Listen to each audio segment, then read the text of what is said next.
The Religious Architectural Heritage Committee of Preservation Pittsburgh was formed 5 years ago as a way to draw attention to many of the current and former religious buildings in the Pittsburgh region. We came to Wilkinsburg because there are a lot of active congregations here, and there were also a lot of vacant former religious buildings here.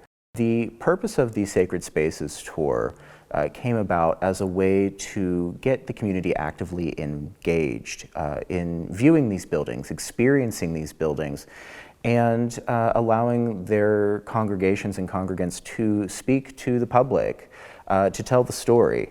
The Sacred Spaces tour wanted to highlight the beauty, the physical beauty of the churches, and spark an interest in preserving it.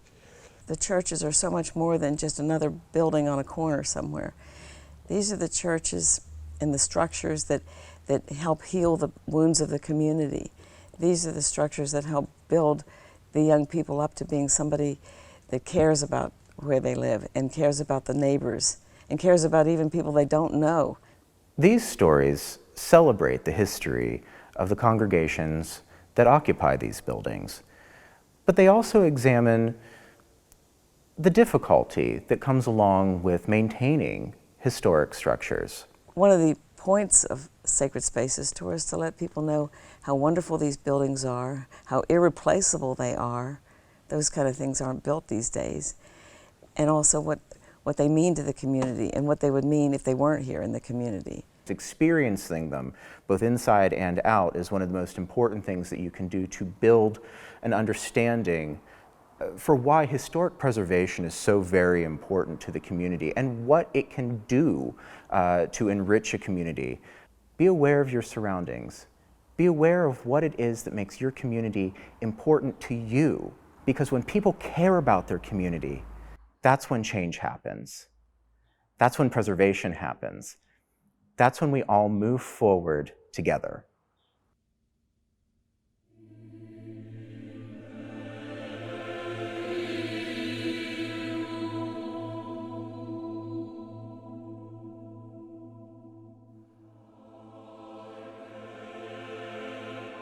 Well, my maternal grandparents belonged here. My mother and dad both belonged here. And of course, when their bundle of joy came along, I became a member eventually. This is actually a paper that signifies the date and place of my baptism, which was right here.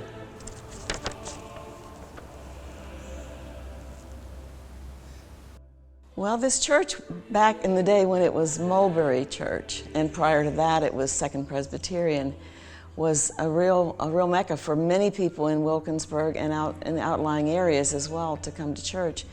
At its height, there were over 2,000 people who attended church here. It was quite the place, which is why it expanded from being one sanctuary to adding in a second huge worship space, and then on a third addition to have the educational building built in 1928. So the whole complex takes up an entire block. Everything was just wonderful here. The people, the preaching, the music was fabulous. My mother was one of the singers in the choir, and the gentleman that was here that had some acclaim was Homer Wickline. He played the organ and directed the choir. He was exceedingly talented. You know, this is all Bach, Beethoven, and Brahms. This is not what you think of today. And the choir had 3 or 4 professionals in it, and the congregants that sang were all good. He was pretty demanding. So the music was first class, always. Many weddings and baptisms, very few funerals. Now, of course, it's the inverse. But in my young days, it was always festive. Sunday was the day we looked forward to. My daddy died in 2003. And my mother established the William McKee Organ Fund, which of course sounds like something for your internals, but it was to maintain the organ. So for a while that worked out nicely. Where the organ is, where the money is, I cannot tell you. It used to be that everybody went to church back in the 50s and 60s, but as time went on, a lot of activities that never were available on Sunday, like soccer practice or bowling leagues, suddenly became available to young people, and they weren't coming to church. And so the numbers did dwindle. A lot of people that had lived in the urban area, lived real near here, had moved out to the suburbs, and if they did go to church, there were churches that were close to where they lived that met their needs, and so they didn't have to come into Wilkinsburg. The churches were not quite as relevant in their life. We shrank from probably 300 or 400 people to less than 100. And I was not in on this, but the decision was made to sell it and take the funds and give them to First Presbyterian Church of Edgewood. I don't know who came up with this character that signed the papers, but it went along for maybe a year or so, and then he defaulted, and it just got worse from there. So we got very little money, and he did not obviously take care of the property, so it was a disaster.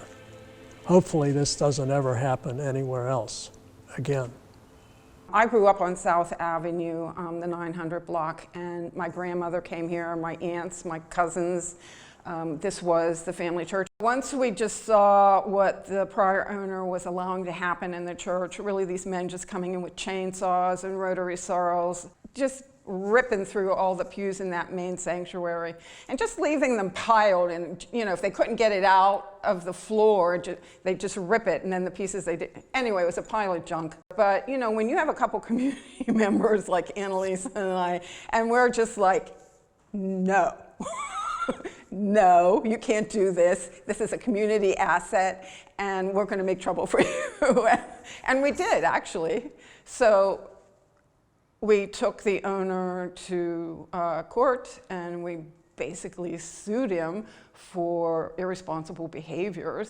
And there's no one waiting in the wings to try to do something with this 55,000 square foot building. So there's a lot to be done, and it's daunting, and people look at us and say, what are you doing? I guess roots run deep, and I just couldn't stand by and let it go. So found a few friends and stepped in and did something.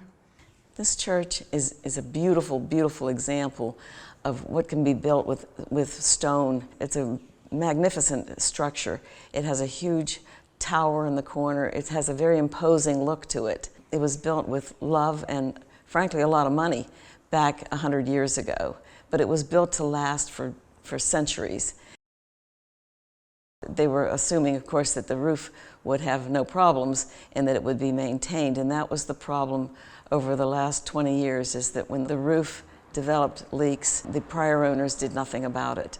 And so there's been a fair amount of damage to plasters and to flooring. Since conservatorship, we have stabilized the building. In other words, the roof isn't falling in. We are beginning to do all the demo work. We have a garden outside. We've been working on that since August 2019, and now we're starting a jobs training program. And we have grants out to state funding agencies for the roof. So we're beginning to roll. You don't have congregations that can support a church of this size anymore. Time for that has passed. So what do you do with it? The point of the Civic Center initially is a job site. What we want to do is provide jobs for the community locally, and then those communities adjacent. Carpentry, electric, drywall, all of the different trades, providing paid apprenticeships and an opportunity to have a new future, a new career. Wilkinsburg needs a civic center. We need a place to bring people together. This church is going to be a wonderful civic space, But in its past, it wasn't just brick and mortar and stone and plaster. It meant so much because this was the central spot in life for so many of these people, for everything they did. It has history, and sometimes that gives us a good place in time of where it was, what it used to be, but what it is now. There's a lot of potential here, and there's a lot of people that want to help see that potential. It's not instant. We can't snap our fingers and make it happen overnight. But little by little, this process is happening over the last few years. The transformation of just the resources that are here within the building, whether it's those pews that were ripped apart and destroyed. We had artists come in and redesign new pews from that old 1911 pew wood that are just gorgeous. And when they stole all the pipes from the organ, all the metal pipes were stolen, but they left all the wood pipes. And there are artists who are working to transform those wood pipes into a public art piece. So the idea of transformation and re-envisioning what we already have is really an exciting process to see take hold. It was just a beautiful place. It still is. It just needs some care.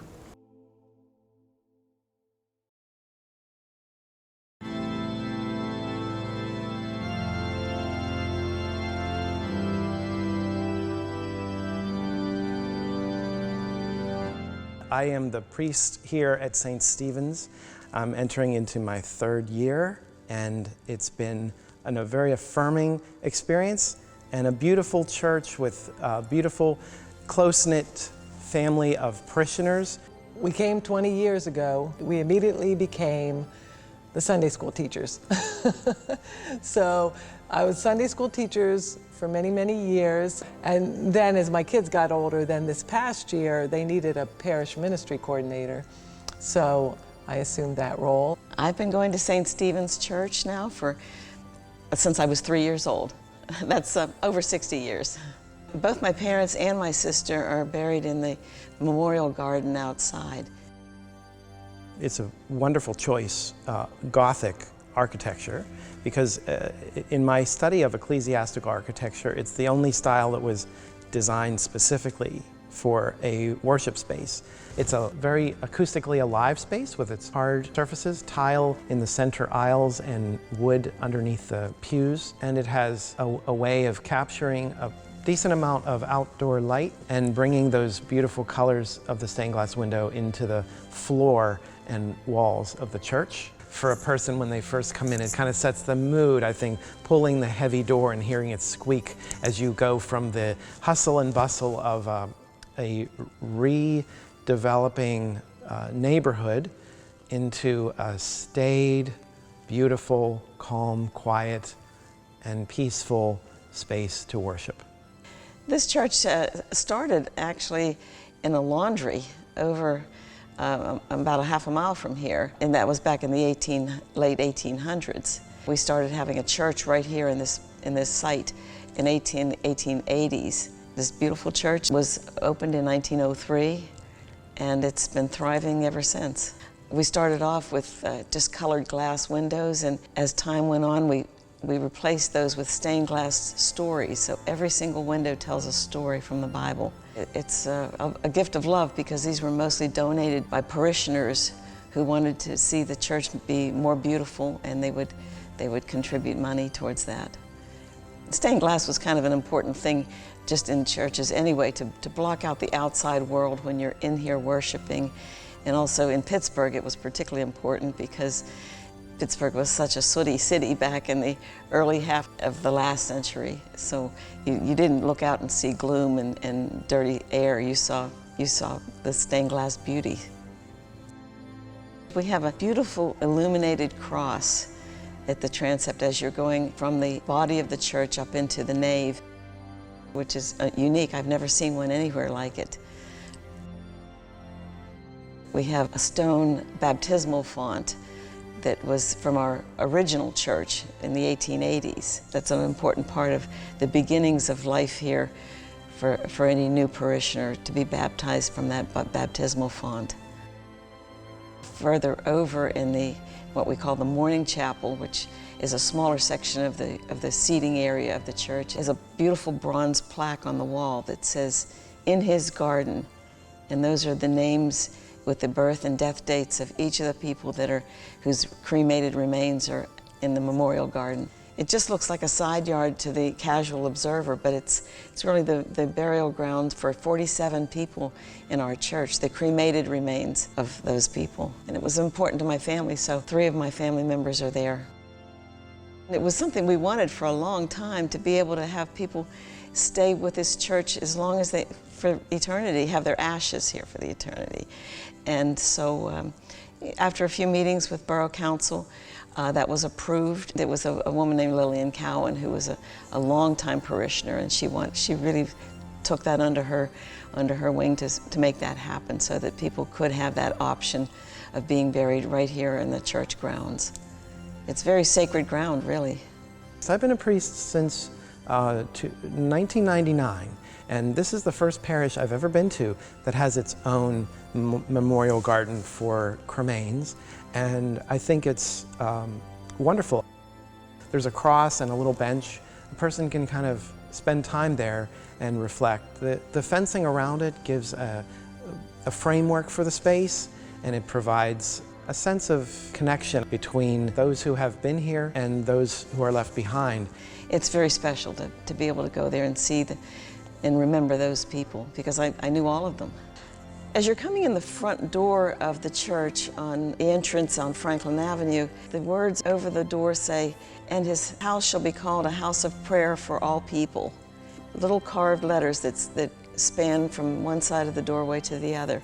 Right out of the Bible, but when they first built the church in 1903, the words "for all people" were not included. So about 20 years ago, the church members got together and decided that that was important to say "for all people." So we carefully removed those letters. Actually, my husband made additional letters to say the words "for all people," and then we made them to match exactly and repositioned all the letters so that the words are now, "And this house shall be called a house of prayer for all people." Jesus said, "In my house there are many mansions. I go to prepare a place for you." So if the church is saying that, God, this is a house for all peoples, it is. Open your arms to everybody, which is kind of a hard thing to do in a staid atmosphere like this, but that's what this church is trying to do, and I think it's done it in a beautiful way. This church is not just a church for the motley crew in the church, it's also the church for the community as well. The gym has been used by kids all over the neighborhood for years and years and years. So that is a blessing to the community as well. NA groups and AA groups meet here. So they meet in the parish hall or the library. We have a Bible study in the library. So people are always coming in and out of this beautiful and functional building. It's a gift to Wilkinsburg, I think. It's a cool thing to think about how this church, this building, this physical structure, has been here for all these years. And the building hasn't morphed, but the congregation and the people that come into it have morphed. But the fact that it's been here all that time, it's really kind of mind-blowing and beautiful. It's great to see the church being still a place of gathering, not just for worship, but for social needs as well. It's not frenetic and fast. The mood of the building and the architecture matches that peaceful procession of the service. And so I think people have found peace here and love here. And there's enough beauty to look at that it just naturally makes you connect with God.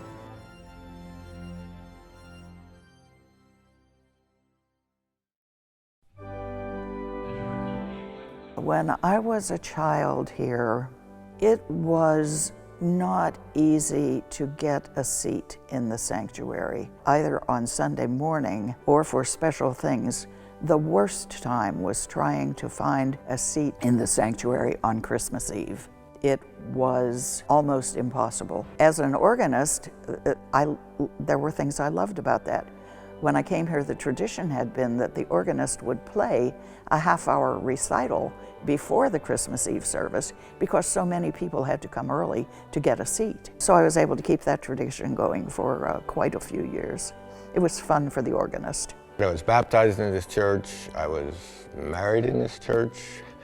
Our kids, I have 5 children, they were all baptized in this church.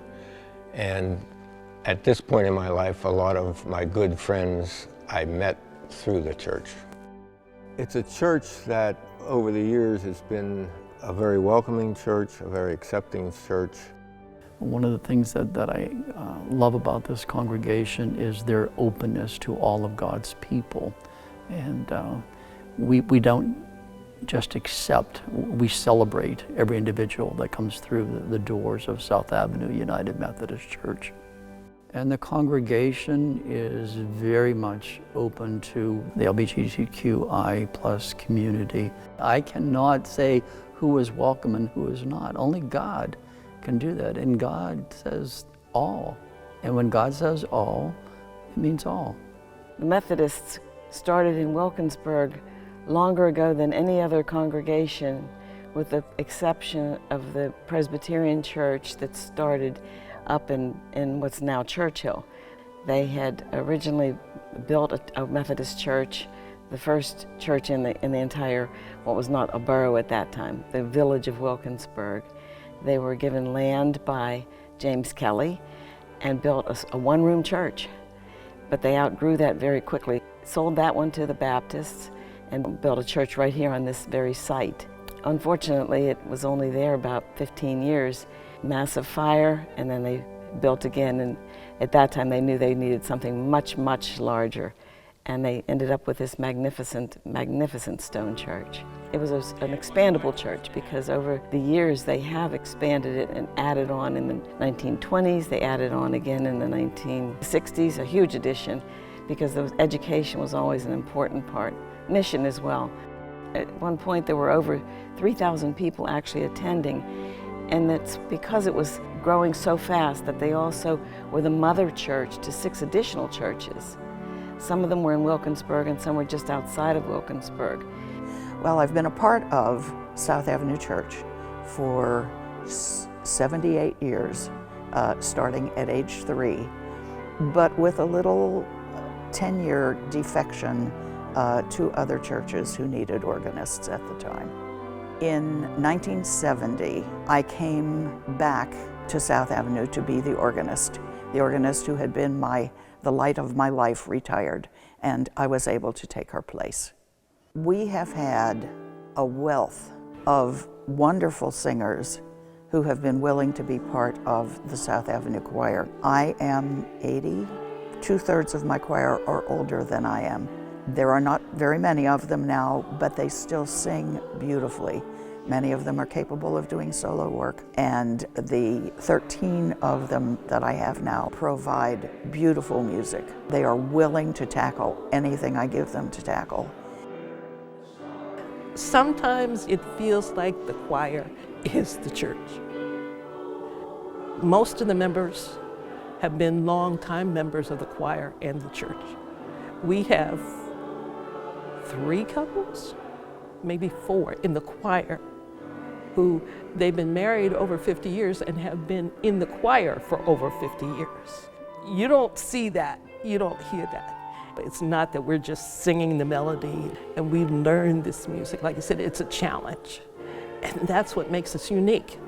And the fact that we can do more contemporary and yet still do the classical. And that's why we all keep coming back and why we all keep singing. We all hold some office in the church, every one of us. Last night at our council meeting, it's like, well, the choir's here. The biggest difference maybe of this church and other churches is the music program. Very few churches anymore have a very active choir or a very active music program. Black churches will sing gospel music and they will sing hymns. Very seldom do you find where they will go into the anthems, the classical music. I was raised in a black church where our choir director was part of the National Negro Opera Company. And so I was introduced to the formal side, classical music. And this was a church that was close to home that did that. And like I said, I looked for that challenge.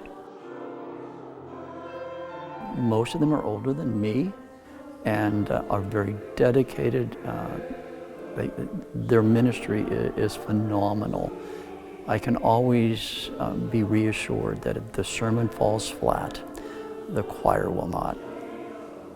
This was designed by a fellow named Elmer Milligan. Mr. Milligan was a very prolific architect. He lived right here in Wilkinsburg. He considered this his masterpiece. Unfortunately, he died when he was only in his 50s, but he was 35 when he designed this beautiful church. This is one of the buildings that's an architectural masterpiece. Very few are exactly like this one. For those of us who've gotten married in this room, it's very inconvenient to not have a center aisle. But we don't. If you look at our pulpit, it is absolutely centered. Some churches have a divided chancel where the sermon pulpit is on one side. This building was preaching centered. The pulpit is exactly in the center because preaching the word was the main focus of this building. The stained glass windows are magnificent. The pipes for the pipe organ, although I just recently learned they're faux. They're not working, at least ones that are visible, but just the architecture of itself, the detail is just absolutely beautiful. There is a white cross at the top of the church. I don't really know the dimensions of it, but you can't miss it. It's very, very tall. It used to rotate around, showing that there was Christian influence all over Wilkinsburg, and it would rotate. That was put in not immediately when the church was built. It was about 10 or 15 years later. It no longer rotates, but it's still beautiful and significant. And sometimes when you look at the church, and the sun's hitting it just right, it just absolutely glows. It looks like it's lit up. It doesn't light up, but it sure looks like it. We try to be open for anything that comes in the community. And when the people died over on Franklin, they met here. The community met here to talk about it. We've had AA come, we've had all kinds of people, that are here in the evening. We establish relationships, like New Testament Church is very small. That is up on Penn Avenue. But our doors are open to them. They don't have a kitchen. So when they have a funeral or a dinner or a luncheon, they use our kitchen. Those kinds of relationships are important for a church and for working as a community. I know our historical society has met here for at least 20 years, maybe longer, and we've always felt very welcomed. When I came for meetings and such, that I felt like I belonged here. I have my own church, I'm an Episcopalian, but when you came in here, came through those doors, you never felt like you were just a visitor. You felt like you were part of the Methodist family here. The PLEA school, PLEA stands for the Parents League for Emotional Adjustment. I was here when the PLEA school decided to move into our building. It was a very small group. It is for kids mostly who are autistic. The school does amazing work with these children, and they are probably at the top of our list of community groups that we welcome and we cherish. So this is very much at the foundation and the root of Methodism, is having education, being a part of ministry. A lot of white people think, it's a white church, but it's not necessarily. Come. And a lot of black people think this is a white church. I once had someone say to me, "You must know who you are to belong to that white church." And I looked at him and thought, "What do you mean, who I am?" I said, "I'm here because I believe this was a welcoming place. I was comfortable." All around us, there are black people, but we get very few in the church. They will come and ask for help, and we give what we can when we can. But Sunday morning, the doors are open. The doors are open. But a lot of churches are having that problem too in the neighborhood. So this generation doesn't go to church as before. And so it's finding a way to reach them, and that's what I'm about, trying to find a way to reach them, to bring them in. The church continues the process of defining who they are as they find the congregation decreasing at a steady pace. In addition, with a building this size and the cost of upkeeping South Avenue United Methodist Church is a challenge. And so far, they're keeping their heads above water and doing a good job of it. I think the congregation knows that if things don't turn around, that this will not always be the case for the congregation. I can't be hopeless.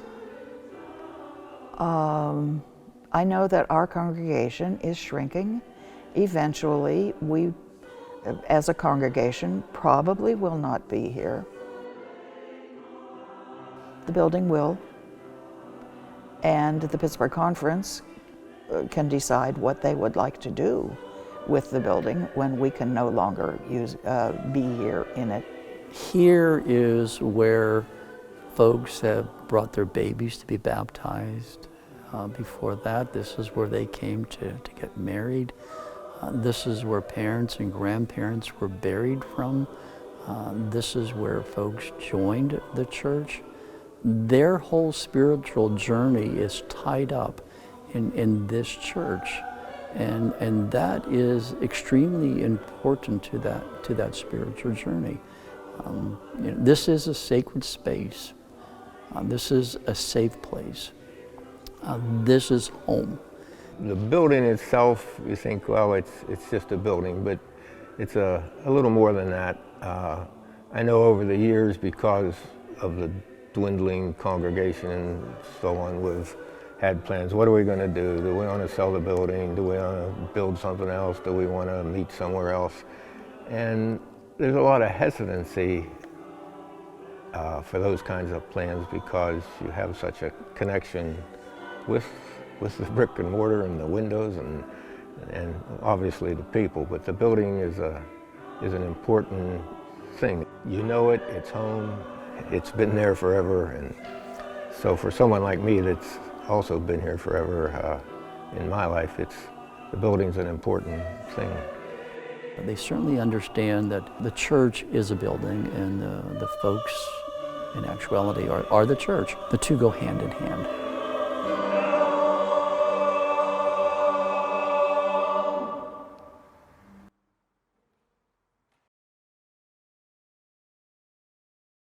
Precious Lord, take my hand, lead me on, let me stand. I've been going to this church 85 years. My family's been coming here for 6 generations.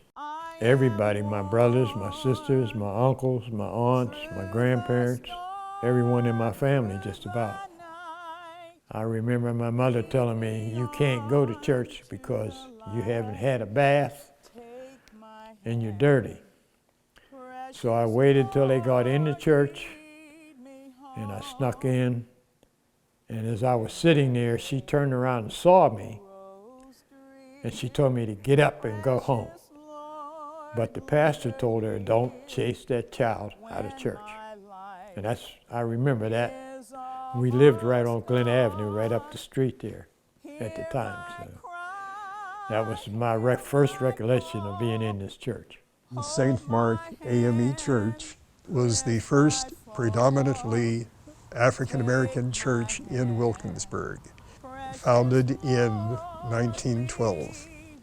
And many people wonder what the AME stands for, and it is African Methodist Episcopal.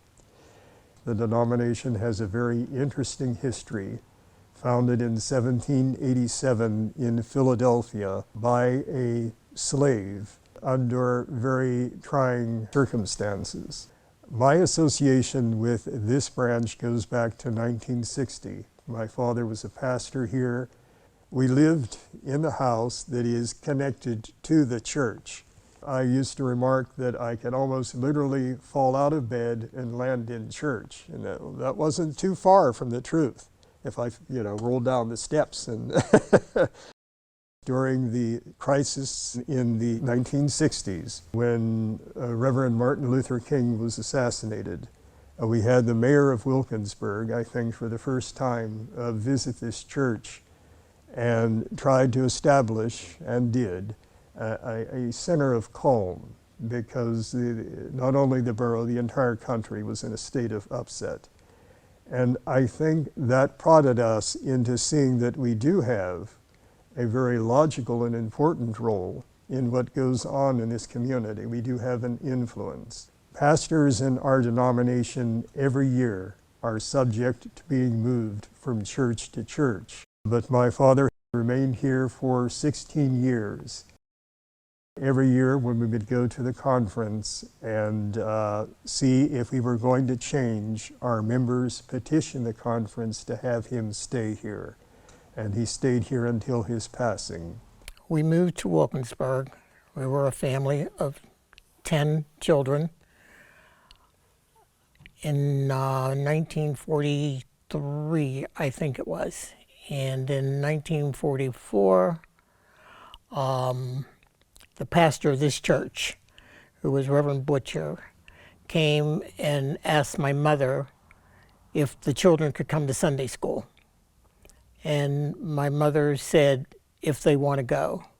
They are steep in their history.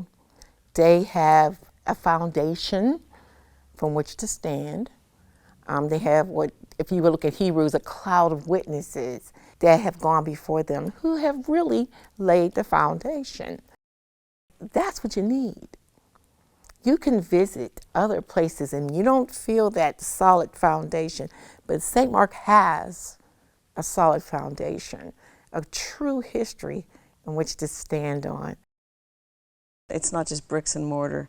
It's the feeling that this church was their spiritual center. This was where their Sunday school met.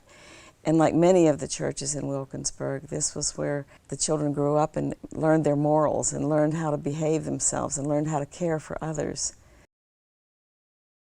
Our comfort zone was right outside that red door down there. And we would say, Mom, can we go to the corner? Which meant we were going right here. And you can go to the corner, but you have to be back at 9:30. So we went to, that's our where we congregated. It was nice, it was comfortable, it was playtime, and everybody enjoyed themselves. But at 9:30, everybody was scattering, going to their own location. For me as a child, and for every one of my friends, church was our society. It was the main point of contact that we had, even beyond school. This was our society. This is where we came to know each other and to be part of each other's lives. You only had one parent or two parents. You had a whole neighborhood that they minded everything that you did and everything that you said. I remember my grandmother waiting for me with the switch one day because a neighbor had called her on the telephone and told her, said, I heard that boy cussing. And she asked me what I said. And I don't know who it was that told on me, but that's the way it was back in those days, St. Mark started as a group that met in one of the people's homes in 1912. The number of people who met in that house grew to the point where they knew they needed to have a dedicated place to worship in the neighborhood. So they didn't go too very far to purchase this land that this church sits on. They built this foundation in 1918, and they worshiped in it, roofed it over, and used it as a one-story flat-roofed place to worship for 10 years. And the pews came down from the steps on both sides. And they came all the way out to this last pillar. And there was a section back there that they removed where the stage is still there, but everything else is gone.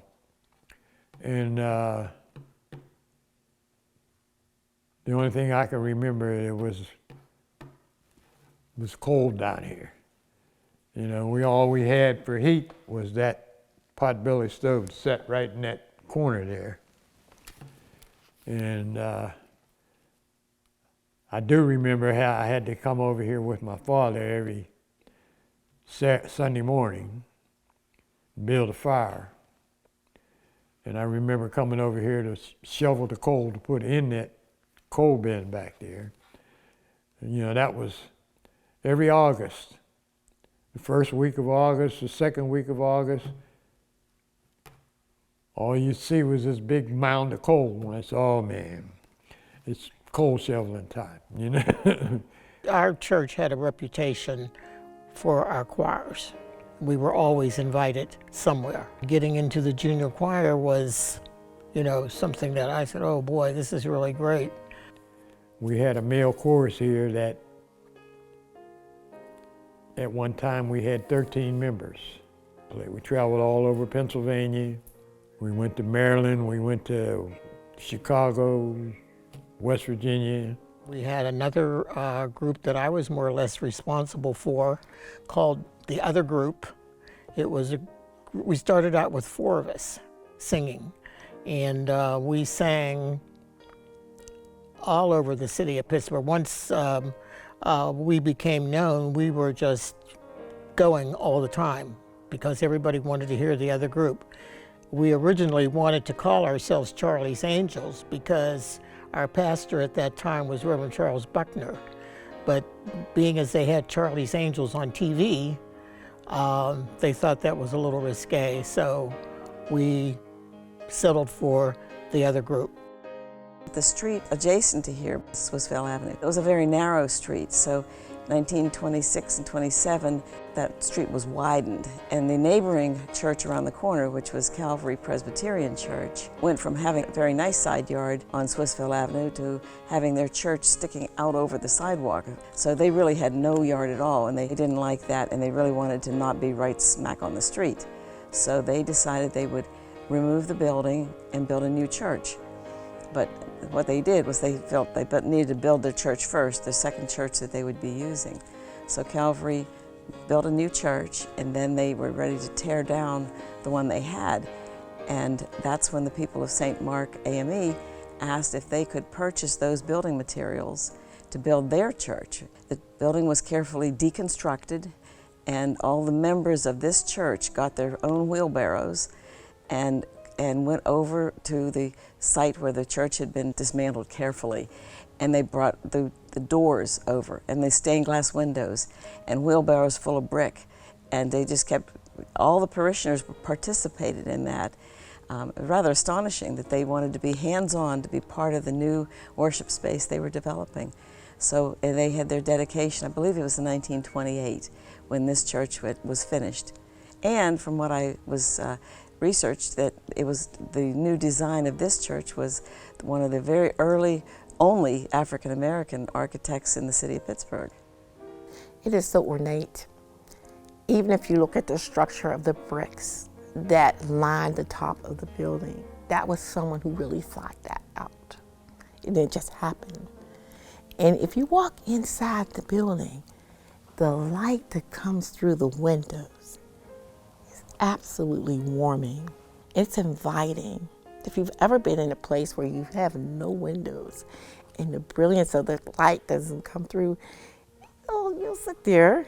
But in this place, the beauty of the light that comes through the stained glass windows is an invitation all by itself. They are lovely windows, and I was told the ones with the pictures on it are probably adapted from well-known paintings. I believe Heinrich Hoffmann, and there was another painter who also did similar work. In the back of our church, there's a wonderful window. Many people have admired it, but it contains a definite mystery. We don't quite know, aside, of course, from the figure of Christ, who's pictured there. We don't know because we don't know the exact scripture that this might be referring to, but we also don't know who's pictured there because the woman literally has lost her face through aging and weathering. And this is something that we most certainly want to correct and have, I guess, as a almost as a show point of the beautiful stained glass windows that we do have here. This weekend, I attended, unfortunately, a funeral for a young man, a very young man that died. And I met a lady named Mrs. Johnson. She says, I had such fond memories in St. Mark. And she listed the things that she remembered. She says, I can tell you so many beautiful stories. That's what you want. That's what we hold on to. And for her, those were sacred moments. As long as the church continues to build that type of foundation, then we have something that we stand on. And we've been through some hard times here, but we do as much as we can to keep it going. It's still St. Mark, and I'm grateful and thankful for having the opportunity to have spent most of my life here. All other ground is sinking sand.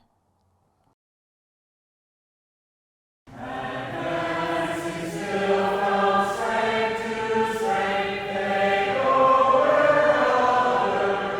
not here on earth to build our own kingdom. We're here to help spread blessings to other people. We make a covenant to our children, not only my children, but the children of this church, that will take a serious role in their lives. We make a covenant to the other people who join this church, wherever they might come from, and whatever their circumstance. And so God's commitment to us reflects, we reflect that in our commitment to other people, and that includes, He puts us in a place. The Reformed Presbyterian Church has had a presence in Wilkinsburg since the 1840s. And in fact, the original church building is over on Center and South here in Wilkinsburg. We outgrew it and then came here to the Swissvale property that we have currently. The interesting piece of the history of the building is that when Swissvale was being expanded, the building that Calvary Presbyterian Church owned at that time was deconstructed and reconstructed around the corner as St. Mark's AME. And then this thing was built. This is a wonderful facility. It was United Presbyterian Church before we got here. They rented to us. And then when they disbanded as a congregation, they actually gave us the building. And the congregation at one point had to really make a decision, are they going to stay here in Wilkinsburg or move out to the suburbs? And they made a conscientious decision to stay in Wilkinsburg and be a congregation for the neighborhood. And that's not usual. We have many of our congregations are rural, many of our congregations are suburban, so people obviously can drive to them. They have much greater regional or need to commute to them, that kind of thing. Ours very much, though, has a philosophy that says we're here for our neighborhood. So that was the kind of the impetus for our neighborhood's in trouble, and it needs some help. So how can we help? We view what we're doing as a collaboration, not just bestowing something on somebody like we have more clout than they do. Neighborhoods like this tend to get that kind of help from people, including the government, but also other agencies. It's like, we're going to swoop in, we're going to do this initiative, and then we're going to go away. What can we do? How can we be committed and stay committed? And what does that look like? We have some different programs that are geared towards helping the community. We have Kids Zone on Tuesday nights. And we have a Bible lesson, activities, a meal. We started with just giving kids a snack, and we found out that a lot of kids come from homes where they're food poor. They're not getting as much to eat as they should. And we even found kids taking food back to their families. And whenever we gave them a meal, they would just gobble down everything, including all the vegetables. And we said, these kids, they could use food. So a meal, a complete meal is always part of that. We did start a nonprofit called Wilkinsburg Christian Housing to do some of that work as well, to go after grants that might help revitalize housing or do other smaller projects for the good of the neighborhood. We have set up a scholarship fund for children of our neighborhood who might like to or prefer to be at a private Christian school, but they can't afford it. And it's funded by donations, and we have sent a number of children from the neighborhood to Pittsburgh Urban Christian School and Trinity Christian School. We have done a Transform the Triangle for about 15 years. It really was just seeing the need to help in the neighborhood. We had some youth come here in the summers to join us in what we were doing. As part of that, they would just go clean up in the area. They would pick up trash and we'd weed some properties. And some of them said, could we do something more, maybe more lasting or tangible? So we came upon this idea to pay attention to some of these vacant properties that are a blight on any neighborhood. We had a consultant come mid-2000s, and he said people feel safer in a neighborhood if the plywood on the abandoned homes is painted. So that gave us this idea with our volunteer groups in the summer that we could paint the plywood, make it look like dressed up doors, windows with a cat in it, curtains, and then it feels safer for passersby. It's amazing how many boards will get painted in a summer by our volunteers and the people who come out and who are willing to handle those heavy boards and put them up.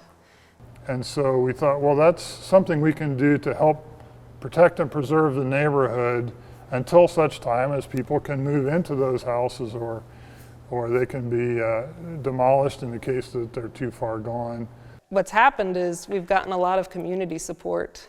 The borough has always donated the plywood. We get paint donated. We, of course, it's all volunteer work. And more recently, we get like the Pittsburgh Mobile Toolbox to help. Penn Hills Rental, they donate supplies, Home Depot, Giant Eagle. It's not just us. People see what needs to be done and they encourage us by giving their support. And then out of that, there was the idea for Wilkinsburg Christian Housing, because if you go a step beyond helping the vacant properties, how can you turn over some properties and make them livable again and bring people back in to dwell there? Lynette was in my study one day and we were talking, and I just sort of looked out the window and I said, I envision an orchard out there some year that would bless the neighborhood. Little did I know that she would take that and really run with it. And she and her husband, Tim, did a lot of research to find out, well, what would it take to get those properties? And they ended up buying the property on which the orchard is located. And when they moved back to Canada, they sold it to the church. We are now looking out to see how we can get those other two properties where the pollinator garden is. Thought, well, if you're putting in an orchard, what better thing to do than to put in a pollinator garden that would help pollinate the orchard itself, as well as add beauty to the corner. Initially, I helped people in the neighborhood to learn how to garden and how to raise crops. The long-term vision for the orchard was that the fruit could be given away to the neighborhood. There are apples, pears, peaches, cherries, pluots, nectarines. So they've got 20 fruit trees there. All of these people who didn't know us from a hole in the ground, basically, donating their time, their resources, their money, So if you look at that Grace and Fruit Pollinator Garden sign, you will see all of the people who contributed to the building of the orchard and the gardens. The first fruit that came from it last year, an apple, Pastor Pete was so kind to mail one to me. This is probably the best summer yet, with fruit growing on the trees and the bees and the pollinator garden.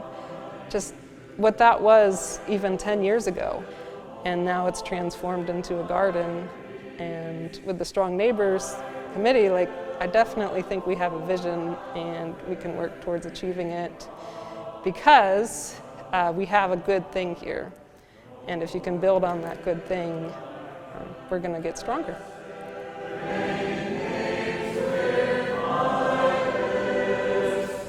This auditorium is a fantastic space.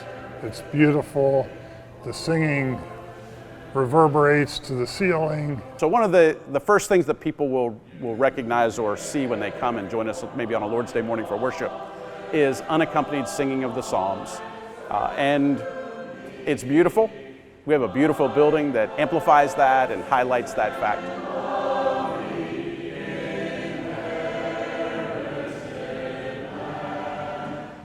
Someone commented after a few visits, they were already a Christian, they're church shopping, and she was like, you guys haven't changed your service in like 300 years.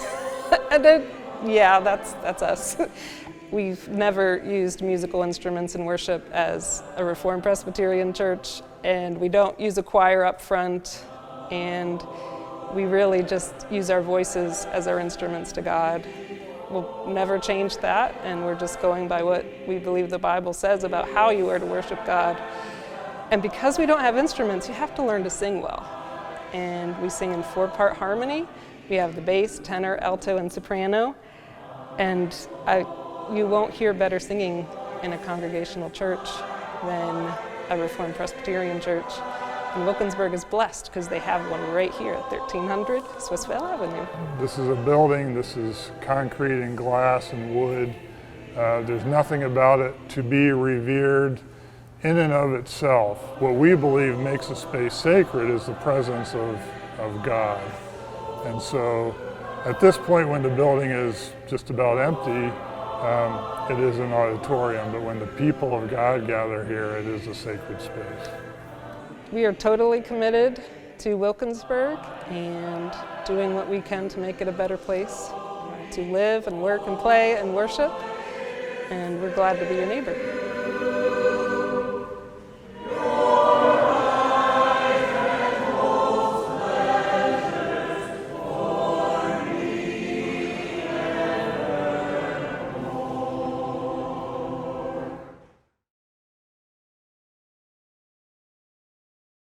Well, I woke up this morning with my mind stayed on Jesus. I woke up this morning with my mind stayed on Jesus. I woke up this morning with my mind stayed on Jesus. Hallelujah. Hallelujah, hallelujah. So the congregation was formed in 1901, and their first building was on Wood Street, and that building burned down. In the ashes, the cross in the chancel was untouched by the fire, and that made national news. The churches of the community pulled together and helped our congregation. We eventually were able to purchase this lot on Wallace Avenue. This building was erected in 1916, and then we put an addition on the church back in the 1960s. The congregation has been predominantly Caucasian until about 1970. The first African Americans start to come into the church, feel welcome, and then at the time of my arrival in 1990, we get very intentional about being an interracial fellowship. Before I came, actually, it was like seen as the white church, a white church, and. So I have been asked a couple of times, you know, when they want to know what church I go to, and I said, oh, I'm down here at Christian Church of Wilkinsburg, and this, oh, they was like, well, how'd you end up down there, you know?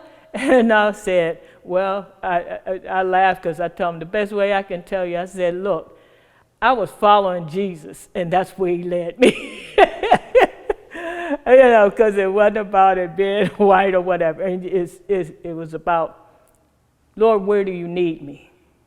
Every disciple congregation can create the liturgy, the way we worship, that fits that congregation. And so since we are a biracial congregation now, our liturgy now and the way we worship incorporates some of the Black gospel tradition as well as we have candles here because our people love to light candles. Many of them have come out of the Roman Catholic tradition, and so lighting candles is very important to them. It's a very diverse church. Our sort of mission statement is that we're intergenerational, interracial, into Jesus, in the heart of Wilkinsburg, within the Disciples of Christ Christian Church, a movement for wholeness in a fragmented and broken world. And we really have been that, for all the years that I've been involved. We are interracial, we are intergenerational. And I think that speaks in itself, that if, okay, you can get these different ones to come in and feel comfortable enough. I mean, the Hispanic young man that came, it was his tradition.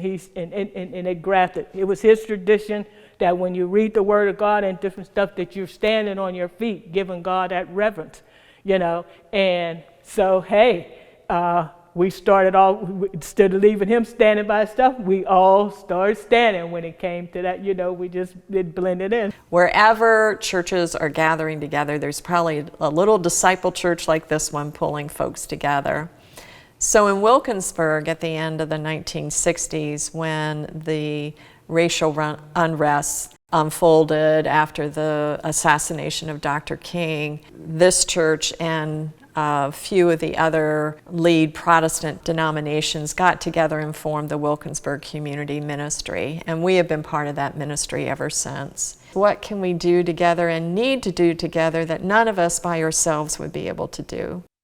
There's work that we have to do together, and we have a number of wonderful congregations in our community who really hear that call to work together. I often liken this sanctuary and this building as a Quaker meeting house. It's very plain. We don't have a lot of stuff here, and I don't mean stuff in a derogatory sense, but we don't have statues and stained glass. So the focus is on the cross. That cross is it for us, and it's important. It's very important to us. If you sit in the back pew in our church, you're not so far away from the minister, and that's intentional. It's more of a community, almost circular style of worship. On our Christmas Eve service, all of the lights will be turned out, and we'll gather around in a circle while our candles are lit, singing Silent Night. And I really like the fact that we are large enough to do that, but also small enough that we can feel that kind of intimacy as we gather around the pews there. We're gonna get all excited, go and tell everybody that Jesus Christ is Lord. We stand on somebody's shoulders. This has not been here this long, and it's still standing, and the work that has poured out of here without somebody paying a price and somebody going before us. And so for me, it's also endeavoring that while I'm coming through, it's not just about what I can benefit from for when somebody else left, but to do my part to make sure those that are coming after me are able to say, hey, this is all right, and be able to benefit from it. Oh, Jesus Christ is still the Lord of Lords. Our whole building is used for ministry, and so our gym for years has been used as the location for a lot of youth ministry going on in the community. Many of our older members of Wilkinsburg remember Monday nights at the Christian Church of Wilkinsburg for All Together Now. It's evolved over the years. Now it's Saturday because there are not any other gyms in the community open on Saturday except our gym. We have a new to use shop, clothing and different items that people can come and get on Thursdays. The lady that works with that now has expanded that to, giving some little food items. She gets paper goods, toilet paper and different things that we know people definitely need. When I first got here in 1990, a lot of people never could remember the name of this church, But when I would describe the New to You shop being here, they would say, oh yeah, you're the New to You shop church. So it's been open now for almost 40 years, that ministry. We've had the Head Start program in here. There's downstairs, there's offices. There was an after school program that met here. We have a men's group that meets here, and so it's kind of like, and it's enough room for more than one activity to go on at one time. In the year 2010, Chief Coleman came to a ministerial association meeting and said, we need to do more about youth violence. The churches need to get more involved. So we ended up forming what is now known as the Wilkinsburg Sanctuary Project for Peace. And we do a lot of work together. We offer summer internships for youth. We do an art and talent show for youth every year. We do the Dr. King Day prayer vigil, which is interfaith. Jews, Muslims, Hindu, you know, a Catholic. We had just all to come together in this one place and to have worship together. So it's awesome. We read at the Dr. King service the names of those who've been lost to gun violence since the last time we met, so that we're always keeping that issue and concern before us, that tragedy before us of how many people we've lost to gun violence just within our own Wilkinsburg community. They had a training to help the young people to learn how, if they're out and their friend gets shot or something, how to take their t-shirt and tie it off and try to stop them from bleeding out before they can get some aid to them. We have community chaplains that have flowed out of the Sanctuary Project, and we're available to the mayor and the police chief 24/7. There is a balm in Gilead to make the wounded whole. After the tragedy on Franklin Avenue in 2016, we were able to be there that night with Mad Dads, being with the family, being with the neighbors, leafleted the neighborhood with resources for who to talk to if you find you're experiencing trauma after this terrible tragedy. We were invited to do the 1-month prayer vigil, which was an interfaith prayer vigil again. And then we continued working on that long block on Franklin Avenue. The kids that we hired for the summer were working strictly on that block all summer long. That means we don't just come here for service and then we go. No, we get out in the community and we see what the needs of the community. How can we fit into the community? How can we help the community? And so that's what I love about it. You know, it's like, we don't just have a church in Wilkinsburg. We have a ministry in Wilkinsburg and a heart for the people of Wilkinsburg. To heal the sin-sick soul.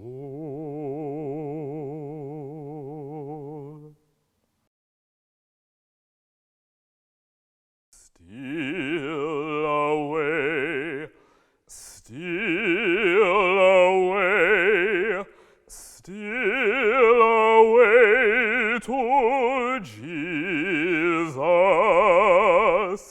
Steal away, steal away home.